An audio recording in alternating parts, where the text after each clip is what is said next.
Good morning, students. At the university question, a random variable x has the following probability function: x equal to 0, 1, 2, 3, 4, 5, 6, 7. Then corresponding probabilities f of p of x is equal to 0, k, 2k, 2k, 3k, k square, 2k square, 7k square plus k. കണ്ടുപിടിക്കേണ്ടതാണ് k കണ്ടുപിടിക്കണം, k യുടെ value കണ്ടുപിടിക്കണം. Find the distribution function of x കണ്ടുപിടിക്കണം. Find the minimum value of k such that probability of x less than equal to k greater than 1/2. Minimum value of k കണ്ടുപിടിക്കുക. ഇത് June 2022 8 മാർക്കിന്റെ question ആയിട്ട് KTU ചോദിച്ചതാണ്. ഈ ഒരു problem ചെയ്യുമ്പോൾ ഇതൊരു ഡിസ്ക്രീറ്റ് പ്രോബബിലിറ്റി ഡിസ്ട്രിബ്യൂഷനിലെ പ്രോബ്ലം ആയതുകൊണ്ട് ഇവിടെ നമുക്ക് ഒരു പ്രോപ്പർട്ടി ഉണ്ട്. അതായത് sigma x is equal to 0 to 7, x equal to 0 to 7 p of x എന്ന് പറഞ്ഞാൽ എന്തായിരിക്കും? 1 ആയിരിക്കും. ഇതെല്ലാം കൂടി കൂട്ടി കഴിയുമ്പോൾ കിട്ടുന്നത് 1 ആയിരിക്കും. അപ്പൊ ഇവിടെ നമ്മൾ തന്നിരിക്കുന്ന പ്രോബബിലിറ്റീസ് ഒക്കെ നോക്കാം. 0 plus k plus 2k plus 2k plus 3k plus k square plus 2k square plus 7k square plus k is equal to 1. Okay, k square time എത്രയാണ്? 2 3 7 10 k square. k ടൈം 2 3 2 5 3 8 8 9 ഈ 1 എന്നുള്ളത് 1 root. അപ്പൊ നമുക്ക് കിട്ടുന്നത് എത്രയാണ്? 10k square plus 9k minus 1. ഇതിൽ k യുടെ value കണ്ടുപിടിക്കണം. k യുടെ വാല്യൂ എന്തായിരിക്കും? k is equal to -9 plus or minus root of 81 minus 40 plus 40. 4 AC minus ആയതുകൊണ്ട് പ്ലസ് 40 വരും, ഡിവൈഡഡ് ബൈ 20. അപ്പൊ നമുക്ക് -9 plus or minus 81 plus root 40 എന്ന് പറഞ്ഞാൽ 121 ആണ് by 20. That is -9 plus or minus 11 divided by 20. ഇതിലെ പോസിറ്റീവ് നമ്പർ എടുത്താൽ -9 plus 11 2/20 വരും. 2/20 എന്ന് പറഞ്ഞാൽ 1/10. നമുക്ക് പോസിറ്റീവ് വാല്യൂസ് മാത്രം എടുത്താൽ മതി. അപ്പൊ k യുടെ വാല്യൂ നമുക്ക് എത്ര കിട്ടി? The value of k is equal to 1/10. Value of k is equal to 1/10. അപ്പൊ k യുടെ വാല്യൂ കിട്ടാനായിട്ട് നമ്മൾ എന്താ ചെയ്തത്? Total probability is equal to 1. ഒരു കണ്ടീഷൻ ആണ് total probability is equal to 1. അപ്പൊ sigma x equal to 0 to 7 p of x equal to എന്താണ്? 1 ആണ്. ഇതെല്ലാം കൂടി കൂട്ടിയിട്ട് 1 കൊടുത്ത് സിംപ്ലിഫൈ ചെയ്തപ്പോൾ നമുക്ക് k യുടെ വാല്യൂ നമുക്ക് എത്ര കിട്ടി? 1/10. അപ്പൊ ആദ്യത്തെ ക്വസ്റ്റ്യൻ ആൻസർ ചെയ്ത് കഴിഞ്ഞു. ഇനി നമുക്ക് find the distribution function of X കണ്ടുപിടിക്കണം. ഡിസ്ട്രിബ്യൂഷൻ ഫംഗ്ഷൻ ഓഫ് എക്സ് കണ്ടുപിടിക്കണം. അത് കണ്ടുപിടിക്കാനായിട്ട് നമുക്ക് ആദ്യം തന്നെ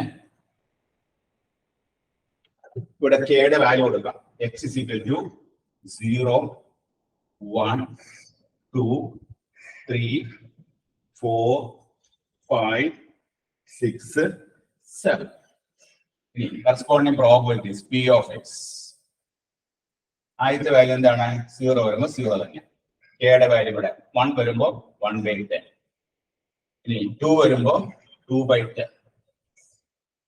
3 വരുമ്പോൾ 2/10. 4 വരുമ്പോൾ 3/10. 5 വരുമ്പോൾ 1/100.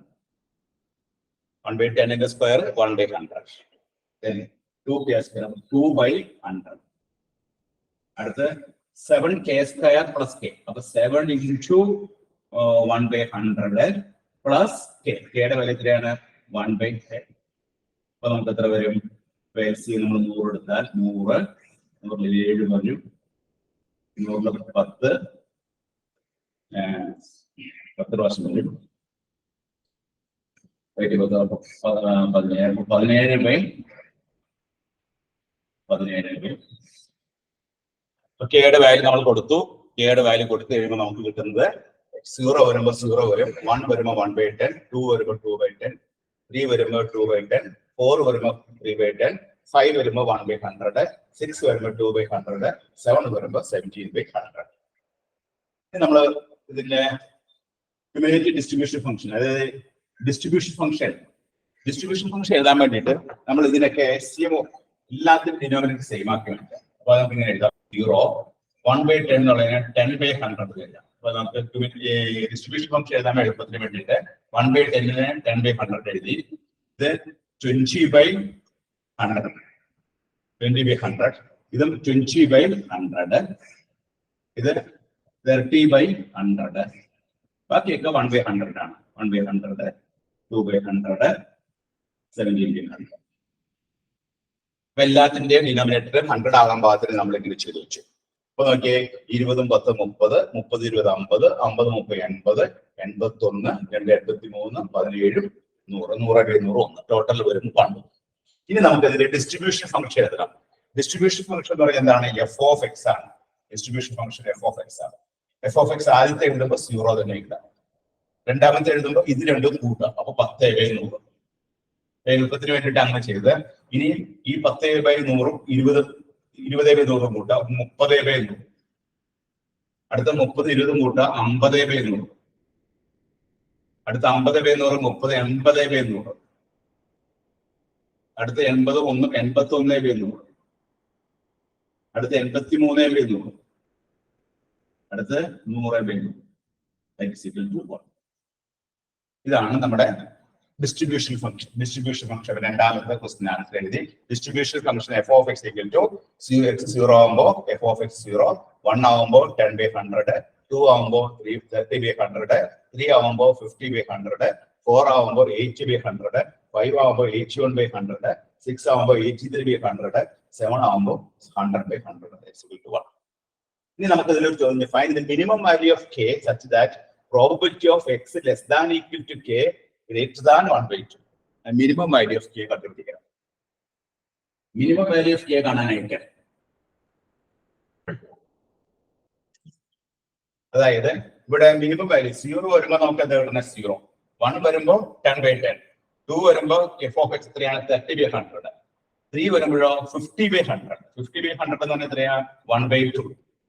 അടുത്ത കേസിൽ 1/2 അപ്പുറത്ത് വരുമ്പോഴാണ് 80/100 വരുമ്പോൾ. അപ്പൊ നമുക്ക് probability X less than equal to K 1/2 greater than 1/2. അപ്പൊ ഇവിടെ 50/100 1/2 ആണ്. 50/100 കഴിഞ്ഞിട്ട് അടുത്ത നമ്പർ ഏതാണ്? 80/100. ഇത് 1/2 വലുതാണ്. അപ്പൊ അത് വരുന്നപ്പോഴാണ് 4 ആണ്. അപ്പൊ നമുക്ക് കെയുടെ വാല്യൂ എത്ര വരും? Value of K is equal to 4. Value of K is equal to 4. അങ്ങനെയാണ് minimum value of K is equal to 4. കാരണം ഇവിടെ നമ്മൾ F of X distribution function എടുക്കുമ്പോൾ ഇത് 0, ഇത് 10/100, ഇത് 30/100, ഇത് 50/100. 50/100 എന്ന് പറഞ്ഞാൽ 1/2. 1/2 തൊട്ടപ്പുറത്ത് വരുന്ന വാല്യൂ ആണ് 80/100. ഇത് ഒരു 1/2. അപ്പൊ എക്സ് ഈസ് ഈക്വൽ ടു 3 വരുമ്പോൾ 1/2 വരെ വരുന്നുള്ളൂ. 4 വരുമ്പോഴാണ് 1/2 വലുത് വരുന്നത്, 80/100 വരുന്നത്. അപ്പൊ കെയുടെ വാല്യൂ 4 വരുമ്പോൾ probability of X less than equal to K എന്നുള്ളത് greater than 1/2. Probability X less than equal to K വരുമ്പോൾ ഗ്രേറ്റർ ദാൻ 1/2. അപ്പൊ കെ ഈസ് ഈക്വൽ ടു 4. ഇങ്ങനെയാണ് ഈ പ്രോബ്ലം ചെയ്യുന്നത്. ഇത് ജൂൺ 2022 8 മാർക്കിന്റെ ക്വസ്റ്റ്യൻ ആയിട്ട് KTU ചോദിച്ചതാണ്. അപ്പൊ എല്ലാവരും നോട്ട് ചെയ്ത് കൊടുത്തോളൂ.